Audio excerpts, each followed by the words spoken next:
morning and welcome to today's Almost Daily Devotional. We're in Acts chapter 2, and we're going to start with the 42nd verse. And it goes like this. The believers devoted themselves to the apostles' teaching, to the community, to their shared meals, and to their prayers. A sense of awe came over everyone. God performed many wonders and signs through the apostles. All the believers were united and shared everything. They would sell pieces of property and possessions and distribute the proceeds to everyone who needed them. Every day they met together in the temple and ate in their homes. They shared food with gladness and simplicity. They praised God and demonstrated God's goodness to everyone. The Lord added daily to the community those who were being saved. So this is sort of the essential text of the early Christian community. It's the witness that we have to what life in the earliest version of the church would have been like. And in a lot of ways, it had to be this way. It had to be the way that the church was in the early days, because it really was a movement of people who were landless, who were homeless, who had no place to rest their heads in general. And so it was necessary for them to sell property in order to support themselves. And what we get a little mixed up in sometimes is we take little texts like this and we assume that that's what life had to be like, the church had to be like in perpetuity forever.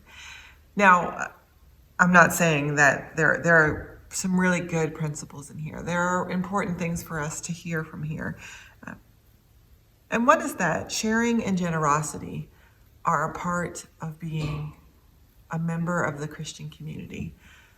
That as a Christian, we are expected to be generous with our spirits, generous with our love, generous with our time and our talent.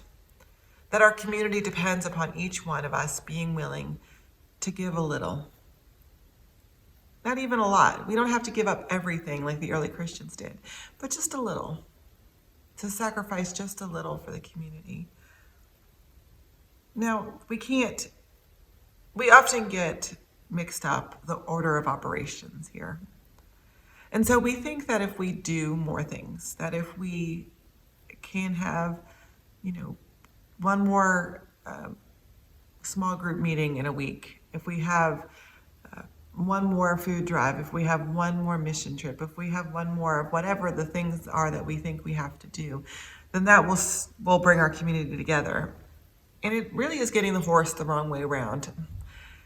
Because it's not about the things that we do, necessarily. It's not about doing more things. It's about the reason and the motivation for doing those things. And the only reason, the only good motivation, the only thing that will sustain our giving, sustain our self-sacrificing, sustain our community life is a deeply rooted faith. Now, did you hear what the church did? There was a 4-step plan here for Christian community, and it was these things: teaching, reading the Bible and studying together; fellowship, so hanging out and being friends; prayer; and eating together. Now, those are 4 of my favorite things.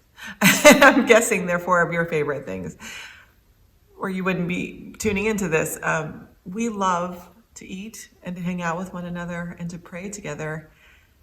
And those are not hard things to do. Those don't require a degree. Those don't require hiring the latest and greatest in technology or equipment or people. Not that those things don't have value. But that in the essence, what calls the Christian community together, what calls the people together, what gives them life and vibrancy and joy in their giving is this deeply rooted faith, this deeply rooted connection to one another. And so sometimes we get the horse the wrong way around.